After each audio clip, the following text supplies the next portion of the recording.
നമസ്കാരം. വാസ്തുപ്രകാരം നോക്കുമ്പോൾ 8 ദിക്കുകളിലും ഏറ്റവും ശക്തിയേറിയ ദിക്കാണ് കന്നിമൂല അഥവാ തെക്ക് പടിഞ്ഞാറേ മൂല.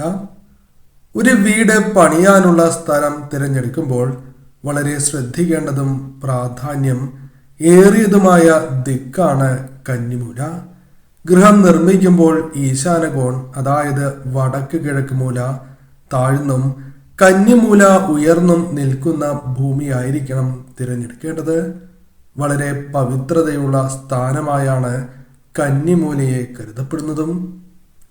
8 ദിക്കുകളിൽ 7 അധിപർ സാക്ഷാൽ ദേവന്മാർ തന്നെയാകുന്നു. എന്നാൽ വാസ്തുശാസ്ത്ര പ്രകാരം നോക്കുമ്പോൾ കന്നിമൂലയുടെ അധിപൻ അസുരനാണ്. ഇതുകൊണ്ട് തന്നെയാണ് കന്നിമൂലയ്ക്കുള്ള പ്രാധാന്യം ഏറുന്നതും. ഭൂമിയുടെ പ്രദക്ഷിണ വീതി അനുസരിച്ച് തെക്ക് പടിഞ്ഞാറ് മൂലയിൽ നിന്നും വടക്ക് കിഴക്ക് മൂലയിലേക്കാണ്, അതായത് ഈശാനകോൺ, ഊർജത്തിന്റെ പ്രവാഹം ഉണ്ടാക്കുന്നത്. കന്നിമൂലയിലെ ശൗചാലയം ഈ ഊർജത്തെ മലിനമാക്കും എന്നുള്ളത് കൊണ്ട് തന്നെയാണ് വാസ്തുശാസ്ത്രം ഈ ദിക്കിന് ഇത്രയേറെ പ്രാധാന്യം കൽപ്പിക്കുന്നതും. വാസ്തുശാസ്ത്രപ്രകാരം കന്നിമൂലയ്ക്ക് വളരെയധികം പ്രാധാന്യമുണ്ട്. ഇതുമായി ബന്ധപ്പെട്ട പ്രശ്നങ്ങൾ കുടുംബത്തെ ഗുരുതരമായി ബാധിക്കും എന്നാണ് കരുതുന്നത്. ഗൃഹത്തിൽ വസിക്കുന്നവരുടെ മാന്യത, ധനം, ഉയർച്ച എന്നിവയ്ക്ക് ദോഷം ഉണ്ടാവുകയും ചെയ്യും. കുടുംബത്തിലെ അംഗങ്ങൾ മദ്യം, മയക്കുമരുന്ന്, ലഹരി പദാർത്ഥങ്ങൾ തുടങ്ങിയവയ്ക്ക് അടിമപ്പെടുന്നതുമാണ്. കുടുംബത്തിലെ തകർച്ച, കർമ്മമേഖലയിൽ തിരിച്ചടി, കുട്ടികൾക്ക് തൊഴിൽ ലഭിക്കാതിരിക്കുക, കുട്ടികൾ വഴി തെറ്റുക തുടങ്ങിയ പ്രശ്നങ്ങളും നിങ്ങളെ ബാധിച്ചേക്കാം എന്ന് വാസ്തുശാസ്ത്രത്തിൽ പരാമർശിക്കുന്നതാണ്. ഇനി വിശേഷപ്പെട്ടതായ ചില കാര്യങ്ങൾ കൂടി മനസ്സിലാക്കാം. ചെന്തെങ്ങ് കന്നിമൂലയിൽ വരികയാണ് എങ്കിൽ അത് ഏറ്റവും വിശേഷപ്പെട്ടതായി തന്നെ കണക്കാക്കുന്നതാണ്. ചെന്തെങ്ങ് കന്നിമൂലയിൽ വരുന്നതിലൂടെ ഒരു വ്യക്തിക്ക് ഐശ്വര്യവും ഉയർച്ചയും വന്ന് ചേരുന്നതാണ്. പ്രധാനമായും ധനപരമായ നേട്ടങ്ങളോ സന്തോഷകരമായ നിമിഷങ്ങളോ ആ കുടുംബത്തിൽ വർദ്ധിക്കാം. അതിനാൽ ഏറ്റവും ഉത്തമമാണ് ചെന്തെങ്ങ് ഈ ഭാഗത്ത് നട്ടുപിടിപ്പിക്കുന്നത്. മറ്റൊന്ന് കറ്റാർ വാഴയാണ്. കറ്റാർ വാഴയുടെ പ്രാധാന്യം ഏവർക്കും അറിയാം. വീടുകളിലുണ്ട് എങ്കിൽ അത് ആ വീടുകളിൽ പോസിറ്റീവ് ഊർജം നാൾക്ക് നാൾ നൽകിക്കൊണ്ടേ ഇരിക്കുന്ന ഒരു ചെടിയാകുന്നു. കന്നിമൂലയിൽ വയ്ക്കുവാൻ സാധിക്കുന്ന ഒരു ചെടി എന്ന പ്രത്യേകതയും കറ്റാർ വാഴയ്ക്കുണ്ട്. അതിനാൽ കറ്റാർ വാഴ വീടുകളിൽ വളർത്തുന്നത് ഏറ്റവും ശുഭകരവും കന്നിമൂലയിലാണ് എങ്കിൽ പോലും അത് നിങ്ങൾക്ക് അനുകൂലമായ ഫലങ്ങൾ ജീവിതത്തിൽ നൽകുക തന്നെ ചെയ്യും. മറ്റൊന്ന് തുളസിയാണ്. തുളസിയുമായി ബന്ധപ്പെട്ട് പ്രധാനപ്പെട്ട ഒരു കാര്യം മനസ്സിലാക്കേണ്ടതായിട്ടുണ്ട്.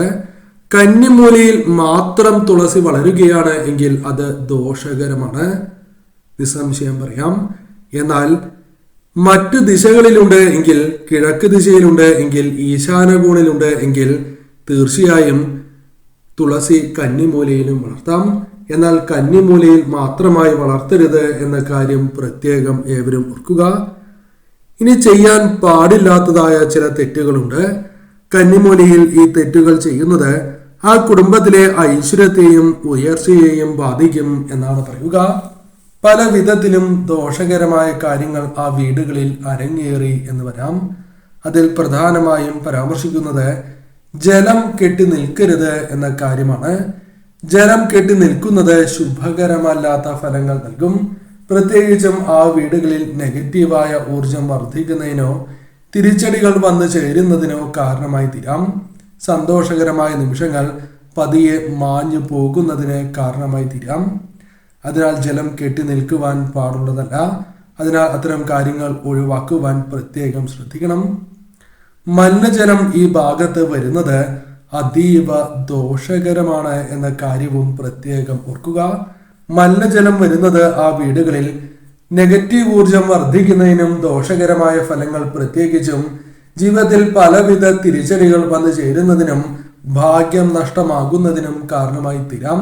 ചെയ്യുന്ന പ്രവൃത്തികളിൽ വിജയങ്ങൾ നേടുവാൻ സാധിക്കാതെ വരുന്നതുമാണ്. അതിനാൽ തീർച്ചയായും ഒഴിവാക്കേണ്ടതായ ഒരു കാര്യം തന്നെയാകുന്നു. മറ്റൊരു കാര്യം കേടുള്ളതായ കാര്യങ്ങളാണ്. കേടുള്ളതായ ചെടികൾ, സസ്യങ്ങൾ, മരങ്ങൾ ഇവിടെ നിൽക്കുന്നത് ശുഭകരമല്ല. ഇപ്രകാരം നിൽക്കുകയാണ് എങ്കിൽ അത് ആ വീടുകളിൽ നെഗറ്റീവ് ഊർജം വന്നു ചേരുന്നതിനോ ഇരട്ടിക്കുന്നതിനോ കാരണമായി തീരാം. ചെയ്യുന്ന പ്രവൃത്തികളിൽ വിജയ സാധ്യത കുറയുന്നതിനും തോൽവിക്ക് സാധ്യത വർദ്ധിക്കുകയും ചെയ്യും. പല വ്യക്തികളുമായി ബന്ധപ്പെട്ട തർക്കങ്ങൾ, സന്താനങ്ങളുമായി ബന്ധപ്പെട്ട് ദുഃഖകരമായ കാര്യങ്ങൾ, പല വിധത്തിലും വിഷമിക്കേണ്ടതായ സാഹചര്യങ്ങൾ കടന്നു വരാം. അതിനാൽ തീർച്ചയായും ഇത്തരം കാര്യങ്ങൾ ഒഴിവാക്കേണ്ടതായിട്ടുണ്ട് എന്ന കാര്യം ഓർക്കുക. കിണർ, ഈ ഭാഗത്ത് കിണർ വരുന്നത് ശുഭകരമല്ല എന്ന കാര്യമാണ് ഓർക്കേണ്ടത്. പല വിധത്തിലും ദോഷകരമായ കാര്യങ്ങൾ, പ്രത്യേകിച്ചും ആ വീട്ടിലെ സന്താനങ്ങളുമായി ബന്ധപ്പെട്ടും അല്ലാതെയും ഗുരുതരമായ കാര്യങ്ങൾ ബാധിച്ചു എന്ന് വരാം. മാന്യത, ധനം, ഉയർച്ച തുടങ്ങിയ കാര്യങ്ങളുമായി ബന്ധപ്പെട്ട് ദോഷകരമായ കാര്യങ്ങൾ വന്നു ചേരാം. അപമാനം, മാനഹാനി നേരിടേണ്ടതായ സാഹചര്യങ്ങൾ വന്നു ചേരാം. കുടുംബ തകർച്ച പോലുള്ള കാര്യങ്ങൾ ആ വീടുകളിൽ നേരിടേണ്ടതായ സാഹചര്യങ്ങൾ തന്നെയാണ് വന്നു ചേരുക. കൂടാതെ പല കാര്യങ്ങളുമായി ബന്ധപ്പെട്ടും തിരിച്ചടികൾ, ദോഷകരമായ കാര്യങ്ങൾ, കർമ്മ മേഖലയുമായി ബന്ധപ്പെട്ട് തിരിച്ചടികൾ, കുട്ടികൾക്ക് തൊഴിൽ ലഭിക്കാതിരിക്കുക, വിവാഹവുമായി ബന്ധപ്പെട്ട കാര്യങ്ങളാണ് എങ്കിലും തടസ്സങ്ങൾ വന്നു ചേരുക തുടങ്ങിയ കാര്യങ്ങൾ സംഭവിക്കാവുന്നതാണ്. അതിനാൽ കിണർ, കുഴികൾ ഒരിക്കലും ഈ ഭാഗത്ത് വരാൻ പാടുള്ളതല്ല.